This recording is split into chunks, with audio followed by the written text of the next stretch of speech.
안녕하세요. 한국사를 가장 쉽게 전달하는 한국사강사 원유철입니다. 2021년 3월 6일 시행 일반경찰 1차 해설 강의를 시작하도록 하겠습니다. 총평하고 분류 먼저 한번 해드릴게요. 자, 2020년 시험 때문에 이번 시험은 좀 나름대로 좀 평이하게 문제를 구성하려고 했던 것 같습니다. 그래서 보면은 고대사가 4문제 나왔고요. 고려사가 4문제, 조선 5문제, 근현대 7문제가 나왔습니다.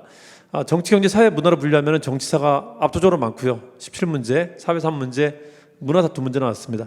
고대사를 세부적으로 보자면 선사 문제가 안 나왔고요. 초기 국가 1문제, 고대 국가 문제가 3문제 나왔습니다. 그리고 근현대를 좀 세부적으로 보자면은 계양기가 3문제, 일제 2문제, 현대사가 2문제 나왔고요. 요즘 현대사가 좀 많이 나오는 편이죠. 자, 그리고 여러분들이 조금 좀 고심했을 만한 문제가 일단 개수형 문제가 2개가 있었다는 거고 사료 문제가 12개가 있었습니다. 이거는 이제 외형상 조금 난도를 좀 느꼈을 것이고, 그러니까 문제 자체를 봤을 때 조금 고민했을 만한 문제가 6번, 8번, 14번, 15번, 19번, 20번 문제, 이 6문제가 그냥 확 풀리지 않고 한 번은 그래도 고민하고 가야 될 문제였을 겁니다. 자, 이 중에 상위권 학생들은 한 2개 정도 거기서 실수를 좀 유발할 수 있었을 것이고요. 그리고 중위권 학생들이나 커트라인 부분에 있는 학생들은 한 3문제, 5문제 정도가 여기서 점수 분배를 좀 해줬을 겁니다. 그게 커트라인 정도로 잡힐 것 같아요. 그걸 좀 고려하고 보시면 될 것 같습니다. 원유철 한국사TV에 제가 한능검 빈칸 채우기 문제를 업로드할 겁니다. 37회부터 최근에 봤었던 51회 문제까지 이거를 지문으로 다 따갔고요. 기출 표시해갖고 빈칸 문제를 만들어갖고 유튜브로 있죠. 영상만 보면서 지나다니면서 문제 풀 수 있게 올려놓을 겁니다. 그래서 그냥 영상 5분, 10분 보면은 3분, 5분, 10분 보면은 지나다니면서 문제를 몇 문제씩 풀 수 있게 만들 거니까는 지금 작업을 문제를 다 해체해 갖고 순서대로 시기 순서대로 만드는 것은 만들어 놨고요. 기출 표시 작업을 다 해놨는데 이걸 유튜브 작업하는 건 사람을 또 구해야 됩니다. 그러니까 사람 구해 갖고 저 작업을 하면은 저기 아마 한 3월 말쯤 끝나지 않을까 싶어요. 원래 11월이나 12월쯤에 완료하려고 했었는데 여러분들 시험 기간이었었잖아요. 시험 기간 동안에 그 수업 양이 많아갖고 수업 준비하다 보니까는 1월, 2월, 3월 동안에 1월, 2월 동안에 아예 작업을 못했었거든요. 그래서 지금 조금 남은 거 마무리해갖고 아마 3월 말쯤에는 이게 완성이 될 것 같아요. 3월 중순이나 말쯤에는 그때 올려놓을 테니까는 한능검에 나오는 새로운 문제들을 여러분들이 아주 손쉽게 풀 수 있게 그냥 화면으로 있잖아요. 문제 나오고 답 나오고 문제 나오고 답 나오고 할 겁니다. 그렇게 문제를 풀 수 있게 올려놓을 테니까는 많이 시청해 주시길 바랍니다. 열심히 작업해갖고 정말 작업 오래 한 겁니다. 6개월 걸렸어요. 6개월 열심히 작업해갖고 올려놓은 거니까는 많이 소개 좀 부탁드리도록 할게요. 구독, 좋아요, 알림 설정도 꼭 부탁드리고요. 자, 처음부터 한번 보도록 합시다. 1번 보시면은 혼인할 때 말로 미리 정하고 여자 집에서 이거 제가 사진을 복사한 거라 지금 글자가 좀 명확하지는 않습니다. 그래서 좀 이렇게 보면서 할게요. 살고 있는 큰 집 뒤에 조그만 집을 짓는다. 이거 서욱이라고 하죠. 서욱제, 고구려 말하는 거죠. 이른바 뭐 대릴사위제라고도 하는데요. 사위를 데리고 사는 겁니다. 자, 고구려 말하는 거죠. 자, 1번은 사만 말하는 거죠. 우리 2단계 때 냈었던 문제입니다. 자, 3번은 관리가 뇌물 받으면 3배, 100제 말합니다. 일책 입법인데 관리는 3배 매겠다는 거죠. 3번이 맞죠. 3번.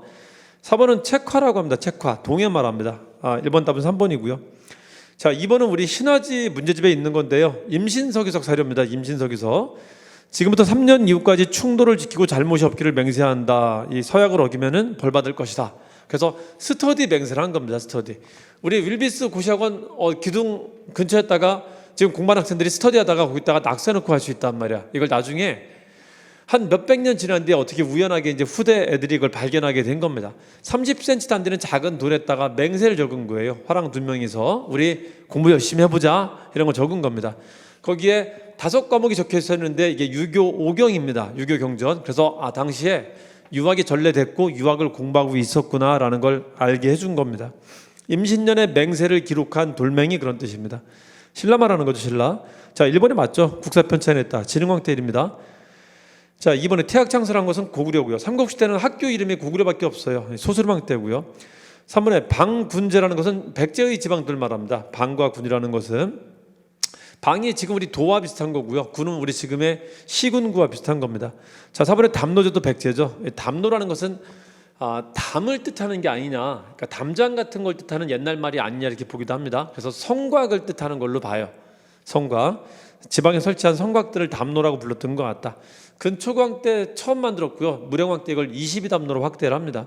답은 1번이고요. 자, 3번 볼까요? 3번 우리 3단계 때 냈었던 사료죠. 왕자 대봉이가 글을 올려서 기억을 니은보다 윗자리에 앉게 해달라고 주장했는데 안 들어주죠. 그래갖고 이거 최치원이 감사하다고, 아이고 감사합니다, 발에 저런 쓰잘데없는 말 안 들어줘서 감사합니다 했던 거죠. 당나라 사람들이 이 얘기를 안 들어줄 때 이런 얘기를 했어요. 국가의 성세라는 것이, 예의라는 것이 국가의 그때그때 성세에 따르는 게 아니다. 지금 어디가 흥성했다라고 해갖고 거기를 높여주고 또 다른 데 흥성하면 다시 높여주고 이렇게 하면 안 된다 하면서 거절했었던 겁니다. 쟁장사건이라고 하죠. 쟁장사건. 자, 기억은 발해고 니은 신라 말하는 거죠. 2번이 맞죠. 삼성육부하고 오경 15부 62제가 발해제도입니다. 사신가는 고려제도고 상수리는 신라제도입니다. 그럼 밑에 구조 오수경 구서당 10정도 신라제도고요. 구조 오수경은 지방, 구서당 10정은 군대 말하는 거죠. 군대. 자, 빈공과는 당나라에서 외국인이 시험 보는 제도를 말하는 거고요. 당나라 제도고요. 주자감은 발해 학교를 말합니다. 답은 2번입니다. 4번 볼까요? 자, 김원창에 나는 같은 헌씨야. 헌덕왕 때입니다. 헌덕왕 때. 김원창, 김범문. 9세기 초반의 일입니다. 9세기 되자마자 헌덕왕이 조선 세조 같은 사람이에요. 조카를 치고 왕이 된 사람입니다. 자, 이 김원창, 김범문의 난이 9세기, 10세기를 이어지는 귀족들의 반란의 어떤 분기점이 됩니다. 분기점. 헌덕왕이 좀 헐었어요. 좀 헌왕입니다. 헌왕. 여기부터 이제 막장으로 갑니다.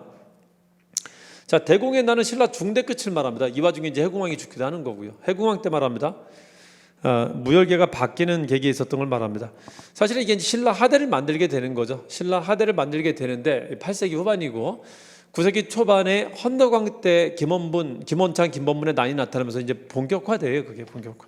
자, 3번은 진성여왕 때고요. 기록상 최초의 밀란입니다. 우리나라 기록상 가장 오래된 밀란입니다. 그래서 처음으로 애원했다라고 하는 거죠. 애원. 자, 장보고의 난은요, 진골 귀족들의 난에서 밀란으로 이어지는데 그 사이쯤에 있었던 김씨가 아닌 자의 난이라는 데서 의미가 되게 큽니다. 그래서 김씨가 아닌 자로 난이 넘어가는 계기가 됐던 겁니다. 그래서 김씨들의 난이 쭉 나타나다가 9세기 중반쯤에 장의 난이 나타났다가 이제 9세기 말에 진성여왕 때는 밀란이 막 나타나게 되는 겁니다. 밀란이. 자, 4번은 흥청망청, 흥덕왕 때죠. 흥덕왕 때. 흥덕왕 때 청해진 설치하고, 그리고 그 뒤에 이제 문성왕 때 장보고 권력이 다한 게 이제 장보고의 난입니다. 자, 답은 1번입니다. 5번 한번 볼까요? 세자 대광인이 수만 명을 이끌고 투항했다. 고려 태조 왕건 때 말하는 거죠. 이것도 우리 그 2단계 때 문제 냈었던 거죠. 자, 1번 볼까요? 왕기나라는 해종 때 말하는 거고, 해종 때. 그래서 호족들을 두면 안 되겠구나라는 걸 절절하게 느끼게 만들었던 거고요. 자, 이번에 광군 조직은 정종 때이고요. 3대 왕 정종 때. 3번에 맞죠. 평양을 서경이라 했다는 거. 평양을 서경이라 했다. 그럼 분사제도 처음 실시했다는 거. 이것도 우리 2단계 때 냈던 거죠. 답은 3번입니다. 4번에 귀법사를 창건했고 함정 통합하려고 했었던 건 광종 때입니다. 이 귀법사의 주지로 만들어준 게 귀녀고요. 답은 3번이고요. 자, 6번은 문제가 어려운 건 아니고요. 개수 문제 때문에 6번도 그 6개 문제 중에 들어간다고 얘기를 했던 겁니다. 우리 천자 들어가는 연호가 3가지가 있는데요. 우리 이거 수업 때 자주 얘기했었죠. 천통, 천수. 이름이 천수인 사람도 있죠. 천계. 요거는 하늘을 이었다는 뜻입니다. 발해가 썼었던 거고요. 발해 대주영이, 발해 시조가, 요거는 하늘로부터 받았다는 겁니다. 그러니까 자기는 공연히 왕이 된 게 아니라 자기는 누가 시켜서 왕이 됐다는 겁니다. 그러니까 귀족이 아닌 자가 왕이 됐을 때, 야, 이거는 하늘이 시켜서 한 거야, 어쩔 수 없어. 이제 그런 말 한 겁니다. 이게 고려 태조가 한 거고요. 자, 이건 하늘 한번 열어보겠다. 반란 세력이 일으킨 겁니다. 반란 세력이 묘청의 난 때 나타났던 거고요. 자기들의 군대는 천사라고 불렀었죠. 하늘의 분의 군대다. 천견 충의군. 자, 보시면은 광덕준풍이 광종 때고요. 그리고 맨 끝에 천수가 고려 왕건, 태조 왕건 때입니다. 답은 3번이고요. 자, 대흥은 문왕 때입니다. 문왕 때. 수덕만세는 궁예가 썼었던 거고요. 마진에 썼던 거고, 마진. 자, 건원이라는 것은 신라가 처음 썼었던 겁니다. 법흥왕 때고요. 자, 인하는 무왕 때입니다. 여러분 혹시 이거 헷갈리시나요? 칭제 건원이라고 할 때 이 건원은 그냥 보통 명사예요. 건원이라는 것은 연호를 세운다는 뜻이고, 연호 이름 중에, 그러니까 이거는 고유 명사죠. 연호 이름 중에 건원이라는 연호를 쓴 사람이 있다고요. 이게 법흥왕이었었다고. 그 되게 웃긴 게 이게 최초잖아요. 신라 최초의 연호잖아요. 건원이라는 뜻 자체가 연호를 처음 세운다는 뜻이거든. 그래서 기억하기 좋아요. 신라 최초의 연호는 건원이다. 건원이 뜻이 그 뜻인데. 법흥왕 때입니다. 자, 다음 3번이고요. 6번은 우리 문제 폭격 스파르타에 있죠. 문제 폭격 스파르타를 꼼꼼하게 좀 보았던 친구들은 문제를 지문으로 한 번씩 다 봤을 겁니다. 그것도 비슷한 문제 형식으로요. 그래서 많이 어렵다라고 느끼지는 않았을 것 같아요. 그 꼼꼼하게 보신 분들은.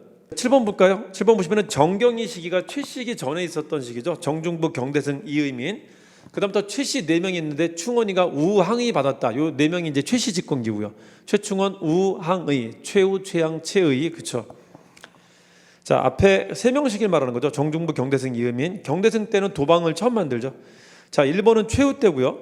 자, 3번은 교정도감 처음 설치한 건 최충원 때고요. 자, 4번에 봉사십조. 원래 문신 출신이었다가 무반으로 갈아탔다가 무신정권 터지면서 굉장히 출세한 사람이 최충원입니다. 그러니까 최충원은 기존에 무식했던 무신과 다르게 나름 식견이 있었다라고 해요. 그걸 보여주는 증거가 개혁안, 봉사 10조를 제시했다는 게 다른 무인들과 좀 차별성이 있는 이 최충원이라는 무인의 특징입니다. 자, 답은 2번이죠. 도방 설치했다. 이게 경대승 때입니다. 처음 조직했다. 최충원 때 다시 부활시키죠. 앞에 사람 죽이고 집권하게 되면은 이런 사병 집단을 만듭니다. 8번 볼까요? 8번. 몽골이 고려 침략했을 때 사건이다. 몽골 고려 침략을 보자면요, 우리 무신집권기 문제를 상당히 자주 냈었는데 무신집권기는 집권자의 시기를 구분하죠. 그래서 정경이 시기가 있고요. 그 다음에 최충원이 우항의 받았다라고 합니다. 기본적으로 몽골 침입기는 최시기 때입니다. 최시기 때. 최시기 때도 최충원이 아니라 최후 때부터입니다. 요거를 왕으로 따질 수도 있는데요. 의종에서 명종으로 바뀐 게 정중부 때고요. 이게 최충원까지 쭉 갑니다. 쭉 가다가 최충원 때 많이 바꿔요. 명종을 내치고 계속 바꿉니다. 명신, 희, 강, 고까지 바꿔요. 그래서 이 고종이라는 사람이 쭉 가요. 또 안 바뀌고. 그래서 고종 시기 때 전쟁이 나타납니다. 고종 시기 때. 집권자는 최후 시기 때고요. 이게 정확히 언제냐면은 왕으로 따질 때는 고종 18년이야. 이게 발음도 되게 안 좋아. 딱 그 싸우는 시기란 말이죠. 집권자로 따질 때는 최후 시기입니다. 고종 18년이 1231년인데 1년이 1차고요. 1232년 2년이 2차고 그래요. 근데 1년 때 왜 1년 만에 바로 또 전쟁이 터지냐면은 왜 첫 번째 전쟁을 1년밖에 안 가냐면요. 바로 항복했었어요. 근데 항복했는데 진심 항복이 아니라 가짜 항복이었었습니다. 시간 끌기 한 거였었어요. 그래서 항복할게. 그러니까 이제 퇴각했다는 거지, 쟤들이. 퇴각할 때 잽싸게 섬으로 튑니다. 섬으로 튀어요. 강화도로 천도하게 되는데 요 강화천도가 저기였었어요. 이제 그 화해했던 거, 우리가 당신을 쫓아가겠습니다 약속했던 게 거짓말했다는 걸 보여줬다라는 거죠. 그래서 바로 쳐들어온 겁니다. 그러니까 요거 뒤에 2차, 그다음부터 이제 끝나지 않고 쭉 간단 말이지. 이게 바로 이어지는 겁니다. 요 2차 침입 때 있었던 중요한 사건이 뭐가 있냐면요, 김윤우가 적장 살리타를 죽였다라는 거지. 적장이 죽었기 때문에 이것도 1년밖에 안 가요. 오래 안 갑니다. 되게 짧았었던 전투였었습니다. 이거는. 자, 그리고 이때 뭐가 불타냐면요, 초조대장경이 불타요. 이게 불탔기 때문에 다시 만들려고 시도했었던 게 제조대장경이 되는 겁니다. 제조대장경. 아시겠죠? 그래서 요거 뒤에 있겠지. 그러니까 당연히 그 순서를 이걸 이해를 가지고 푸시면은 연도를 몰라도 풀 수 있는 문제였었습니다. 자, 니은에 보시면 귀전 전투, 우리 경찰심에 한번 나왔던 거죠. 이게 1차 때 있었던 우리가 그나마 잘 싸웠었던 전투입니다. 박서라는 사람, 박서가 싸운 거, 그나마 잘 싸웠던 장군이었었고요. 자, 이 1차 전투하고 난 뒤에 바로 이제 항복한 게 강화천도고요. 항복이 거짓말했다는 걸 보여주는 게 강화천도입니다. 그래서 다시 쳐들어오는 게 살리타가 다시 쳐들어오는데 1차, 2차 다 살리타가 들어옵니다. 살리타가 2차 때 뒤져요. 리을이 이제 그 뒤진 겁니다. 김윤우 군대한테. 승려 출신의 김윤호 군대한테 죽은 거고. 자, 그때 2차 침입 때 이런 문화재 소실도 있었단 말이죠. 그래서 안 되겠다, 다시 만들어야 돼. 그래야지 부처님 우리 지켜줄 거야 했었던 게 이제 그 뒤에 8만 대장경, 제조 대장경 작업을 하게 됐던 겁니다. 자, 디귿의 대장도감 설치는 언제 설치했는지 대해서는 약간의 이설이 있습니다. 고종 23년으로 요즘은 좀 봐요. 고종 23년. 고종 20년으로 보냅니다. 1233년으로요. 요거 위에 이설도 있는데 요즘은 이걸로 봐요. 요거나 요 뒤에 시기로 보는데 어쨌든 얘보다 뒤에 있어요. 요거는 다 32년에 있었던 것이고요. 자, 답은 4번입니다. 니은 기억, 리을 디귿 순서로 갑니다. 대장도감을 두고서 이제 8만 대성경을 만드는 것이죠. 자, 9번 한번 볼까요? 신화제하고 문제폭격 스파르타의 문제가 있습니다. 조례다장 일수 같은 사람들. 이거는 그 우리 신화제 문제를 똑같이 제시했던 거고요. 칠반천인이라고 하죠. 칠반천인. 조선시대 칠반천인, 고려시대 향소부국민 같은 사람들을 신량역천이라고 합니다. 신분은 양인이지만 천원역을 담당해서 차별을 받는 사람들이라는 거죠. 양인입니다. 양인입니다. 봤고요. 두 번째 봅시다. 이것도 신화제에 있는 문제인데 그 일반 상민들은, 관료들은 일에 대한 대가를 받아요. 근데 일반 상민들은 일에 대한 대가를 받지 않습니다. 그러면 근데 일반 상민들도 역은 진다는 거죠. 국가의 의무를 진다는 거죠. 일반 상민들은 국가의 의무를 질 때 열심히 할 요인이 없단 말이에요. 그래서 걔들한테 열심히 하라고 뭔가 건수를 좀 만들어줘요. 열심히 할 유인을 만드는데 문무반, 중간관료, 고려, 조선이 있다면은 자, 애들한테 뭐를 주죠? 토지와 녹봉을 줍니다. 이 토지를 과전이라고 하죠. 똑같습니다. 똑같습니다. 토지를 줍니다. 토지와 녹봉을 줍니다. 근데 조선부터는 웬만하면은 토지를 양반만 줍니다. 그래서 여기는 토지를 주지 않고 녹봉을 줘요. 녹봉만. 자, 그러고 이제 상민이 문제인데 상민도 국역을 진단 말이죠. 농민, 상인, 수공업자 이런 사람들이 있죠. 자, 국역을 지는데 애들한테는 돈을 안 주면은 열심히 할 유인이 없다는 거죠. 그래서 꼬시는 게 특이한 사례긴 하지만은 가끔 얘들한테 무산계를 지급하기도 합니다. 무산계. 그러니까 형식상 품계를 주기도 합니다. 그리고 거기에 따라서 토지를 주기도 합니다. 무산계 전시라는 걸 주기도 합니다. 근데 조선은 토지를 웬만하면 안 줘요. 웬만하면 양반만 줍니다. 그러니까 얘들은 뭘 주냐면은 농민들한테는 품계를 줘요. 상인하고 수공업자는 유해 잡직이라고 해갖고요. 하급 기술직을 줍니다. 하급 기술직. 그러니까 원래 있는 관직이 아닌 일정한 관직 같은 걸 비스무리하게 만들어갖고 이제 준다는 거지. 이거는 원래 품계가 아니라 이등병, 일병, 상병 같은 그런 품계를 따로 만들어갖고 주는 겁니다. 여기 녹봉 준다 그러면 안 돼요. 자, 이 중에 수공업자만 약간의 대가를 받았다라고 합니다. 기술자니까. 그래서 이거는 전문 기술자, 이거는 일반 기술자입니다. 고려나 조선이나 수공업자는 뭘 받았다면 일단 맞아요. 자, 근데 국역은 아닌데요. 노비는 역을 지지 않죠. 노비는 역을 지지 않는데 공노비는 국가에 들어가서 일을 하는 걸 공노비라고 한단 말이죠. 그러니까 마치 이게 국역과 비슷하단 말이야. 그러니까 얘들한테도 열심히 할 유인을 줘야 되니까는 이게 얘들까지 포함을 합니다. 유해 잡직이라는 게 공노비까지. 그래서 열심히 할 유인을 만드는 거예요. 관료가 아닌 사람들한테. 그런 제도가 고려 조선 다 있었다. 몇 차례 정리 한번 해드렸었죠. 몇 차례 정리해드렸던 거죠. 이게 니은이 두 번째 나와 있는 지문이 다시 찾는 우력사에 있는 지문인데요. 그 지문 때문에 제가 되게 자주 말씀드렸단 말이에요. 문제도 많이 냈었고요. 신화제도 있습니다. 신화제도 문폭 스파르타도 있고요. 정리도 되게 자주 했던 거라 아마 우리 수업 들었던 학생들은 푸는데 어려움이 크게 있지는 않았을 거라고 봐요. 아주 쉽게 접근했을 거라고 봅니다. 자, 세 번째 보시면은 양반은 과거를 통하지 관직에 나갈 수 없었다. 아니죠. 음서라는 게 있죠. 조선에 들어와서는 음서가 약해지긴 했지만 음서라는 게 있습니다. 여전히. 자, 맨 끝에 봅시다. 서울차대법은 태종 때 논의되기 시작해갖고 성종 때 법제화 됩니다. 성종 때. 세종이 아니라. 그러니까 답은 2번이죠. 첫 번째하고 두 번째 두 개가 맞는 겁니다. 세 번째, 네 번째는 틀리는 거고요. 자, 10번 한번 볼까요? 임진왜랑 일어난 전투. 너무 자주 냈죠. 자, 임진왜란 전투는 이렇게 한다 했었죠. 4월 13일에 이놈들이 쳐들어오고요. 그리고 4월에 육군의 패전이 나타납니다. 육군 패전. 4월에 육군 패전을 부동이 신선이라고 한다 했었죠. 부산성, 동래선 이거 다 부산 말하는 거죠. 그리고 상주에서 이일이라는 사람이 내려와 패하고요. 상주 바로 위로 가면 이제 충청도가 나옵니다. 충청도하고 경상도 경계예요. 충주에서 패한 게 이제 신립입니다. 이 사람은 경상도에서 안 싸우고 충주에서 싸운 겁니다.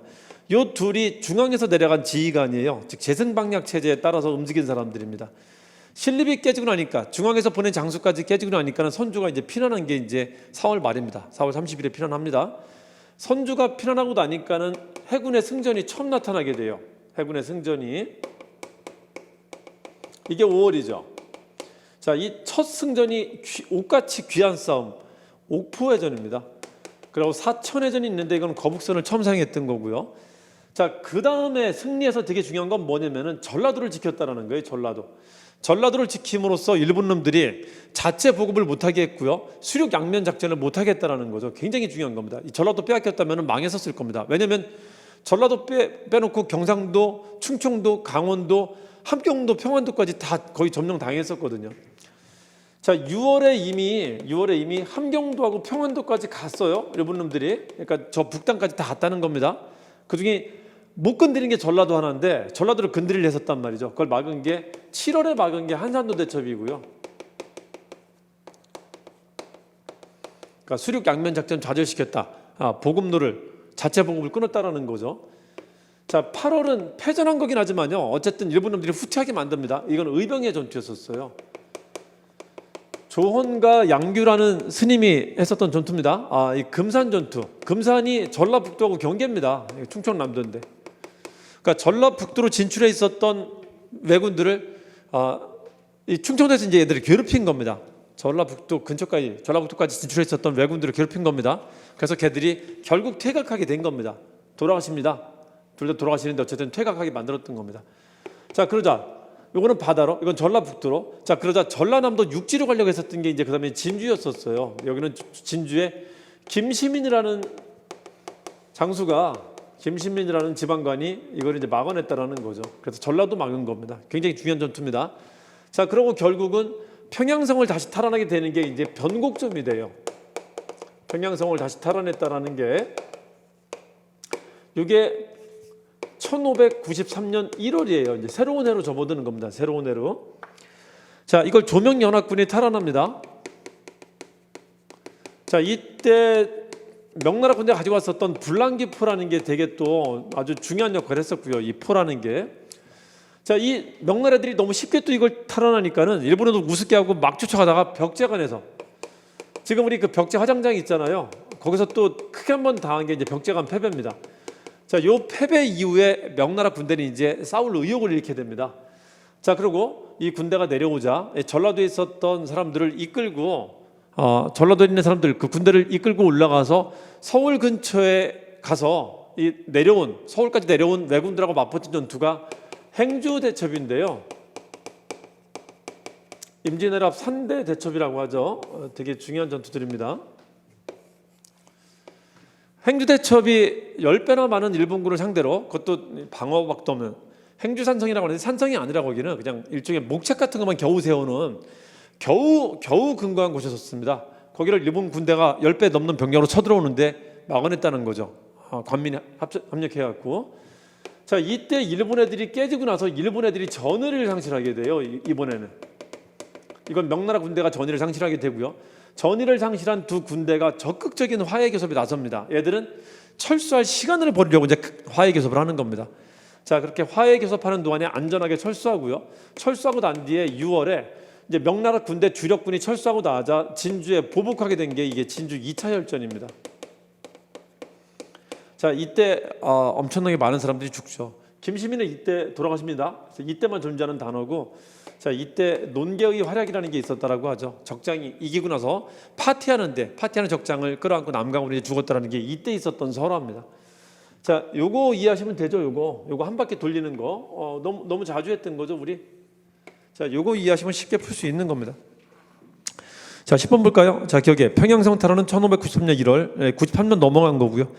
자, 뒤에 건열의 행주산성은 그 다음 달 2월에 있었던 거고요. 93년 2월에. 자, 뒤그대 이순신 한산도는 6월에 사실상 우리나라 끝났고요. 함경도 평안도까지 갔으니까, 제일 북단까지 갔으니까 사실상 다 장악된 거고, 장악 안 된 데가 전라도였었는데 전라도 지킨 세계 전투란 말이에요. 자, 6월 다음에 한산도죠. 자, 뒤그대 한산도 92년 7월이고요. 자, 김시민의 진주성은 92년 10월입니다. 요거는 전라남도에서 경산남도에서 전라도 갈라 했었던 거 막은 거고요. 답은 4번이죠. 디귿, 리을, 기억, 니은 순서입니다. 자, 11번은 아까 제가 토크쇼 할 때도 말씀을 드렸었는데 가나의 현실 인식을 가진 세력이라고 나와 있죠. 세력동을 한번 쳐볼까요? 세력은 한 사람 말하는 게 아니죠. 이 세력을 어떻게까지 해석하느냐에 따라서, 이 세력을 어디 범위까지 넣느냐에 따라 갖고 변명의 여진이 있겠지만요, 잘못된 문제예요. 왜냐면은 이 사료가 가라는 게 기축봉사인데, 이게 한능검에 최근에 되게 자주 나왔었습니다. 한능검에 되게 자주 나왔었던 기축봉사라는 게 이게 사료로 나온 건데, 인조가 있어요. 인조 때 이제 그 치욕을 겪는단 말이죠. 병자호라. 병자됩니다. 이때 309고 노래라고 하는 항복 예를 취합니다. 정말 치욕적인 일을 겪어요. 자, 그러고 나서 인조 아들이 효자야, 또 애가 효종이 이제 아빠를 위해서 복수하겠다는 건데, 복수 설치에 북벌론을 실제 정책으로 시행하고 있었던 건데요. 자, 이거 실제 정책으로 시행하려면 누구의 도움이 필요하냐면요, 당시 집권정당 정치인들의 도움이 필요합니다. 당시 집권당이 서인이었기 때문에 서인의 도움이 절실히 필요했었단 말이에요. 자, 서인도 굉장히 여러 가지 갈래가 있었는데, 서인에 송시열이라는 살림이 등장하면서 서인이 이제는 하나로 거의 단일화되게 됩니다. 그러니까 당대표라는 사람이 뚜렷하게 등장하니까는 굉장히 여러 가지 의견과 갈래가 있었는데 이게 단단하게 하나로 굳어졌다는 거지. 그러니까 이 사람만 잡으면 됩니다. 그리고 마침 효종이 왕자였을 때 스승이었었단 말이에요. 그래서 효종이 즉위하면서 이 사람한테 와서 나랑 같이 일 좀 하자, 관직 좀 맡아주시라 부탁을 한 건데, 송시열이 있잖아요. 송시열이 효종의 그 건의를 이제 거절합니다. 이 사람 이제 학문하는 사람이니까. 그러면서 효종이 추진하고 있었던 이 북벌론이 잘못됐다는 것을 말도 되게 웃기게 합니다. 신화인데 당시 서인들이 얼마나 이제 힘이 있었냐면, 그리고 당시는 학문적으로 정치하는 시기이기 때문에 학문적으로 똑똑하면 왕도 지 아래인 거야. 이런 관념이 있었단 말이에요. 송시열이 효종한테 어떻게 얘기하냐면요, 어린애 취급합니다. 그 어린 사람이 알지도 못하니까 엄하게 군대 키워갖고 전쟁하려고 하는 거 아니냐. 그게 중요한 게 아니다. 사람의 정신머리를 갖춰갖고 사람의 정신 태도를 수양하고 있으면은 그 뒤에 자연스럽게 청나라를 오랑캐로 우리가 아래로 다운시켜갖고 걔보다 우리가 위로 올라가는 자연스러운 북벌이 된다. 이건 무력으로 하는 게 아니다. 이 바보야, 이 등신아, 이렇게 얘기를 한단 말이에요. 그러니까 왕을 욕하는 글이에요. 이게 신한데 있잖아요. 왕한테 이렇게 훈수질하는 겁니다. 혼내듯이 얘기하는 거예요. 혼내듯이. 야, 이 병신아, 그렇게 하면 안 되지, 인마, 그건 아니지 라고 하는 말이라고요. 그래서 송시열은 여태까지는 이 북벌이라는 것을 같은 개념으로 바라봤었어요. 근데 효종이 말하는 북벌과 서인이 말하는 북벌은 달랐었어요. 제가 수업 때 자주 말씀드리죠. 기득권들은 있잖아요. 보수는 전쟁을 좋아하지 않아요. 전쟁의 위협까지만 좋아하는 거지 전쟁을 실제 실시하는 건 안 좋아합니다. 내 현재 기득권이 무너진단 말이에요. 그건 손해란 말이야. 현 상태가 좋은 거지 저 사람들은 현 상태를 바꾸는 걸 좋아하지는 않는단 말이에요. 그래서 전쟁 자체는 반대합니다. 계속 반대해요. 효종은 답답한 거야. 빨리 전쟁을 해야 되는데 안 도와주니까 답답한 겁니다. 계속 도와달라고 하는데 그건 아니지요 하면서 얘기를 한다는 거죠. 그래서 군사력을 키우자라는 말은 이 사람이 하고 있었던 거고요. 이쪽 사람들은 그거 아니라고 합니다. 그것보다는 정신적 북벌을 얘기하는 거였었어요. 달라요. 다른 겁니다. 아마 출제하신 분이 이걸 모르고 낸 것 같은데, 그러니까 이 사람이 만약에 이렇게 우기면은 나름 면피는 아닌데 너무 억지긴 한데요. 나는 현실 의식은 가진 세력을 왕까지 포함해서 얘기한 거야. 이러면 어거지라도 면피할 수 있을 것 같은데, 근데 너무 어거지입니다. 이 세력은 기본적으로 송시열 세력을 말하는 거죠. 서인을 말하는 거고, 여기다 왕까지 넣어갖고 이거를 하나의 같은 세력이라고 말하는 것도 안 어울려요. 다른 견해이기 때문에 둘이. 그래서 이 문제는 이의제기 할 수 있어요. 그 문제 출제하신 분이 자기가 잘못한 게 뭔지를 안다면은 받아주는데 문제가 없을 겁니다. 혹시 이의제기를 하실 분이 있다면 요 문제 하나 건드리면 될 것 같아요. 다른 문제는 크게 할 게 없고요. 요거 정도가 좀 문제가 됩니다. 자, 가는 효종 직전에 송시열이 올렸었던 기축봉사입니다. 왕이 오세요. 와서 근무 좀 하세요. 그랬더니 그것에 대해서 이제 따박따박 얘기하면서 당신하는 북벌로는 너무 애들 장난 같은 거다. 사람이 사고가 있어야지, 생각이 좀 있어야지, 생각이 있으면은 그런 식으로 하면 안 된다. 정신으로 잘 가다듬고 당신 수양을 좀 더 해라. 그러면은 북벌은 자연스럽게 온다. 우리가 오랑캐보다 더 나은 사람이 되기 때문에 자연스럽게 정신적인 북벌이 된다. 그 얘기를 하는 겁니다. 진짜 효종을 애기처럼 혼내는 글이에요. 왕한테 진짜 이러면 안 되는데 왕을 애처럼 막 혼내듯이 쓴 말이란 말이에요. 이게 그렇게 하면 안 된다라고요. 잘 기억해 두세요. 되게 특이한 글입니다. 되게 특이한 글이. 그냥 효종하고 똑같은 견해로 바라보면 안 돼요. 효종을 비판한 글입니다. 그런 북벌은 안 된다라고 비판한 글이에요. 자, 나번에 봅시다. 나번 보시면은 가의 키워드는 그거죠. 경솔이 오랑캐와 관계를 끊다가 원수는 갚지 못하고 패배에 먼저 이르게 된다. 그러니까 뭐 너무 나대지 말라는 거예요. 선악계 수치를 찾고 몸을 깊여 종사를 연장한 본의가 아니다. 너무 나대는 건 그런 네 아빠가 임마 무릎 꿇고 빈 거에 대한 본의도 아니야. 너 그러면 안 돼. 그러지 말라는 겁니다. 자, 나번에 볼까요? 나번에 세 번째로 보세요. 자, 지금은 옛날의 중국이 아니다. 맨 끝에 보세요. 중국 고유의 훌륭한 법과 아름다운 제도마저 배척해버리고 만다. 이게 박지원의 글인데 이제 자기 제자인 박제가가 북학이라는 글을 쓰는데 그 서문을 써준 겁니다. 서문에 이런 얘기를 쓰는데 이게 당시 인물성 동론 북학론자들의 견해였었어요. 이런 견해를 제시합니다. 야, 오랑캐가 싫다라고 하는데 지금 오랑캐가 중원을 차지하고 있잖아요. 중국을 차지하고 있잖아요. 그 지배하는 사람들은 오랑캐들이지만 거기 사는 사람들은 누구냐? 명나라 후예들 아니냐? 너 그 사람들까지 배척할 거야? 그러면 너 명나라를 배척하는 건데? 야, 다시 한번 보자. 지금 오랑캐가 청나라를 차지하고 있지만 중국을 차지하고 있지만 그 땅은 원래 누구 땅이냐? 그 문화는 누가 만든 문화냐? 명나라 만든 문화가 그 안에 녹아 있지 않느냐? 그것마저 부정하면은 너는 명나라를 부정하는가? 네 말에 모순이 되는 것이다. 이렇게 비판하는 겁니다. 그러면서 현재 청나라라고 하지만 지금 오랑캐가 차지하고 있는 나라라고 하지만 거기도 배울 건 배워야 된다는 겁니다. 그것도 우리가 늘 좋아하던 중화의 일부기 때문에 배워야 된다는 거예요. 이제 그러면서 청과 교류하자라는 말을 하는 겁니다. 살짝 얘기하는 거예요. 너 임마 새끼야 중국가 무조건 문 닫는다 그러면 안 돼 임마. 중국이 가지고 있는 문화가 뭐야? 그게 명나라가 만든 우리가 따르고자 했었던 우리가 그렇게 좋아하는 이상향인 중화 아니냐 그게 그 문화 자체가. 그러니까 그걸 배척하면 안 된다. 청나라 오랑캐가 가지고 있었던 거 새로 들어온 것은 배척해야 되지만은 거기에 면면이 흐르고 있는 중화는 우리가 계속 배워야 되는 거 아니냐. 그러니까 청나라와도 교류해야 된다. 이 얘기를 하는 겁니다. 북학의 서문에 있는 내용입니다. 글은 박지원 글이고요. 자, 1번부터 명나라 황제 제사 지냈었죠. 서인과 노론의 서원이 그 충청북도의 그 화양동 서원에 거기에 만동묘라는 사당을 만들어 갖고 이 만동묘가 명나라 황제 제사 지내는 곳이었습니다. 명나라 황제 이미 망한 나라 황제 제사를 드리고 있었단 말이에요. 숙종 때 만든 겁니다. 명나라 이미 존재하지도 않는데 그 명나라 황제를 기리겠다고 제사 드리고 있었던 겁니다. 맞죠? 2번부터 북벌에 필요한 군사를 강화하고자 했다. 송시호는 이 말 절대 안 했어요. 이건 효종이 한 말입니다. 효종이. 그러니까 가라는 사람들이 이 말 했다라면 틀려요. 그러니까 가라는 집단이 효종도 포함하지 않느냐? 그럼 되는 거 아니냐? 너무 억지긴 한데 그렇게 말하면 면피는 될 수 있을지언정. 근데 이것도 면피가 되기엔 너무 억지예요. 하여튼 그럴지언정 송시호는 이 말 하지 않았어요. 그걸 비판했단 말이에요. 송시호이 쓴 가라는 글은 효종을 혼내는 글이었었어요. 실질적으로 혼내는 글이었습니다. 그렇게 하면 안 된다고요. 그것도 애 다루듯이 말을 썼었어요. 어린애 다루듯이. 자, 그 효종이 그래서 저기 했었어요. 당황했단 말이야. 자기 도와줄 줄 알았는데 나를 어린애 취급하듯이 말하니까 되게 당황했었단 말이에요. 그럼에도 불구하고 계속 송시호한테 계속 짝사랑을 보냅니다. 왜냐면은 서인의 도움이 없으면은 절대 추진할 수 없는 거거든. 북벌이라는 것은. 그래도 안 도와줘요. 송시호는 그거는. 군대로 가는 건 안 도와줍니다.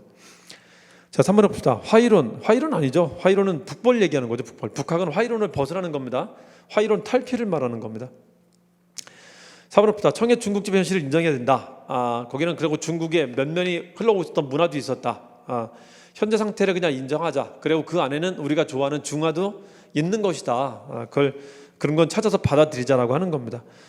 그래서 어쨌든 간에 청과도 교류할 수 있다는 것을 얘기하는 겁니다. 청과도 교류할 수 있다는 건 청과도 교류할 수 있다는 것을 긍정하는 말을 제시했던 겁니다. 북학이라는 것은. 답은 3번이죠. 자, 12번 볼까요? 개미제는 태종 때죠. 1번 기억 틀렸고요. 자, 고려사와 고려사 전류는 문종 때입니다. 니은 맞죠? 자, 디귿에 도첩제를 처음 만든 건 태종 때고요. 도첩제를 폐지한 것은 유교왕 때인 성종 때입니다. 성종 때 맞죠? 소수서원, 백운동 서원이 만들어진 게 중종 때고요. 백운동 서원을 소수서원으로 사획한 건 명종 때입니다. 명종 때. 틀렸죠? 답은 3번입니다. 자, 13번 한번 볼까요? 13번. 다음 주장을 펼친 인물에 대한 설명으로 옳은 것 하고 나오죠. 자, 두 번째 줄 한번 보세요. 자, 금가은을 가지고 가게에 들어가도 먹을 걸 살 수가 없다. 떡을 살 수가 없다. 세 번째 줄, 물건을 이용하는 방법을 모르기 때문이다. 너무 쉬운 것은 다섯 번째 줄이죠. 너무 잘 나오는 거죠. 너무. 이 똑같은 사료를 저희가 이제 그 시너지나 문제에서 냈던 거죠. 똑같은 사료. 제일 잘 나오는 사료가 다섯 번째 줄부터 나오는 건데 앞에 줄부터 나온 걸 제가 문제를 냈었어요. 똑같은 사료가 있습니다. 자, 대저 재물은 우물과 같다. 쓸수록 우물은 계속 샘솟고요. 안 쓰면 말라버립니다. 우물은. 그러니까 쓰는 게 좋다는 겁니다.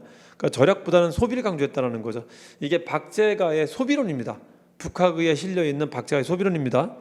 자, 1번은 박지원이죠. 2번이 맞죠. 규장과 검소관, 즉 서울 출신이라는 거죠. 자, 3번에 대동법의 확대 실시에 기여한 것은 김육을 말합니다. 김육. 이것도 반드시 나온다고 생각하고 뭐라 그랬었죠?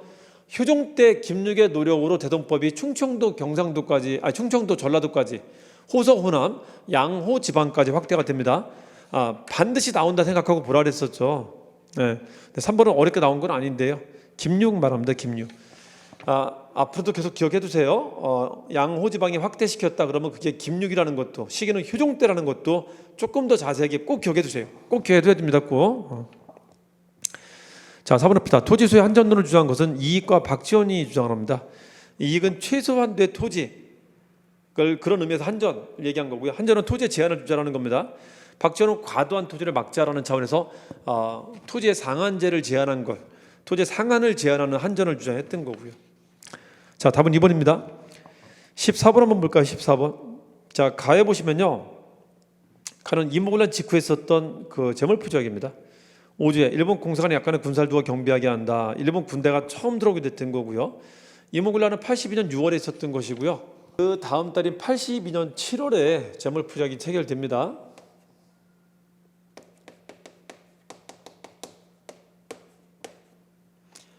(82년 6월에) 그리고 7월에 일종의 배상조약 같은 겁니다. 원래는 배상이란 말 쓰면 안 되는 건데 그냥 우리가 흔히 쓰고 있는 거예요. 자, 그리고 8월에는 이제 조청장정 체결되고요. 이 사이에 뭐가 있었냐면은 권력 변동이 있었습니다.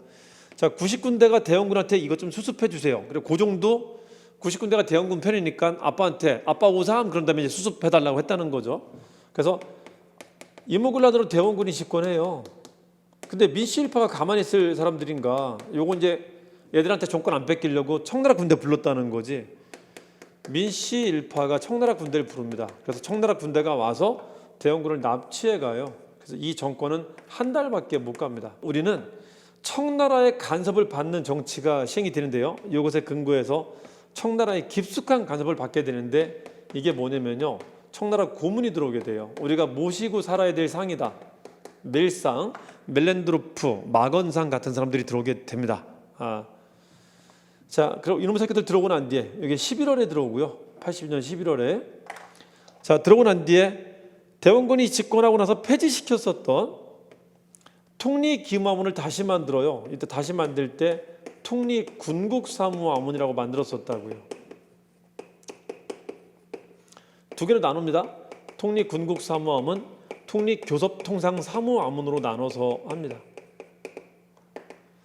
이게 이제 내부위를 담당하는 거고 이게 이제 외부위를 담당하는 겁니다. 그래서 내화문과 외화문으로 분화시켜서 만들었다라고 합니다. 이게 이제 12월에 만들어져요. 우리 이번에 2단계 때 이 문제 되게 자주 냈었죠. 나번은 한성주약 말합니다. 한성주약. 이거는 갑신연변 뒤에 있었던 겁니다. 자, 4조에 보시면은 일본 공간을 새로운 곳으로 옮겨 신축한다. 공사관 신축 비용을 얘기했었던 게 한성주약입니다. 그 비용은 네가 내라 했었던 게. 자, 84년 11월에 있었던 겁니다. 84년 10월에 갑신연변이 터졌었고요. 84년 10월에 그리고 그 바로 다음 달에 또 배상주약을 체결한 겁니다. 또 배상주약. 자, 조금 차이가 있다면은 84년 갑신연변이 있었다. 10월입니다. 음력 10월, 양력으로는 12월이고요. 자, 그리고 11월에 한성주약 체결됩니다. 양력으로는 85년 1월이고요. 1월. 두 번째 배상주약인데 이거는 50만 원 배상, 그리고 플러스 5만 원 얘기했었고요. 이건 이제 일본 군대 들어올 수 있다는 거, 공사관 주둔 핑계로 들어왔다는 거고요. 자, 이거는 11만 원 얘기합니다. 11만 원, 11만 원 얘기하고 여기는 공사관 신축 비용을 얘기했다는 거죠. 두 번 다 공사관이 습격당했기 때문에 공사관 어떻게 해달라고 한 겁니다. 이제 니네 군대 못 믿겠다. 우리 군대를 지킬래. 이건 두 번 털리니까 야, 이게 터 안 좋은가 봐. 못 살겠다. 다른 데 갖다 만들게. 근데 그 비용은 네가 돼. 했었던 걸 얘기한 겁니다. 자, 봅시다. 이렇게 보시면은 일본부터 통리기마문철폐는 이모군란 직후에 있었던 건데 이건 대원군 정권 때 있었던 겁니다. 대원군 납치되고 나서 이제 친청 정부로 바뀌게 돼요. 민씨 정부와 친청 정부로 바뀌게 되는데 그때 들어온 게 멜렌드로프입니다. 82년 11월에 들어왔던 겁니다. 자, 2번에 맞죠? 2번. 자, 3번 보시면은 텐진조약은 85년에 나타나요. 한성조약 뒤에 나타납니다. 85년 3월, 양력으로는 4월에 나타납니다. 여기서 한일 양국 군대가 싸웠었거든요. 그래서 2명, 3명 죽기도 하고 그랬었습니다. 그래서 야, 이거 자칫하면 큰일 나겠다. 조선 때문에 우리 둘이 싸우겠다 해서 군대 철수를 약속했던 겁니다. 그래서 이때 들어왔었던 청나라 군대, 일본 군대가 이제 철수하겠다라고 한 게 요거였었어요. 텐진주야. 이토 히로부미가 텐진까지 찾아가서 이용장과 단판을 지어갖고 군대는 일단 철수합시다. 이걸 합의했던 겁니다. 요 뒤에.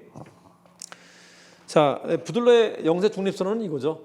청나라가 2개 다 진압하고 나서 청나라 외압이 너무 강해지니까요. 청나라 견제하려고 러시아를 불렀는데 뜻밖의 영국이 따라 들어왔다는 거죠. 자, 이것 때문에 전쟁 날까봐 우리나라 중립국으로 만들어야 된다. 그래야지 전쟁터가 안 될 수 있다라는 중립론이 나왔었던 겁니다. 부들부들 떨다가 부들러가 얘기했고요. 그래서 6.1준이 얘기합니다. 6.1준이. 자, 이렇게 조로 밀약설, 영국 거문도 점령, 밀거중 부유라고 합니다. 우리 한국을 두고 밀당 중에 우리는 지금 부유하고 있다. 이게 85년에 있었던 상황을 말합니다. 갑신전면 뒤의 상황입니다. 자, 4번은 85년 말하는 거고요. 답은 2번이죠. 15번 한번 볼까요? 15번이 중천 신관제라는 건데요. 허니육주의 결과로, 허니육주가 1898년 10월에 독립협회가 제시한 의견이고요. 이 의견을 받아들여 갖고 왕이 중추원 신관제라는 중추원을 의회로 만들겠다는 약속까지 합니다. 법이 만들어져요. 그걸 중추원 신관제라고 합니다. 그 내용입니다. 1898년 11월에 왕이 만들었었던 중추원 신관제, 중추원 신법 내용입니다. 중추원 신법.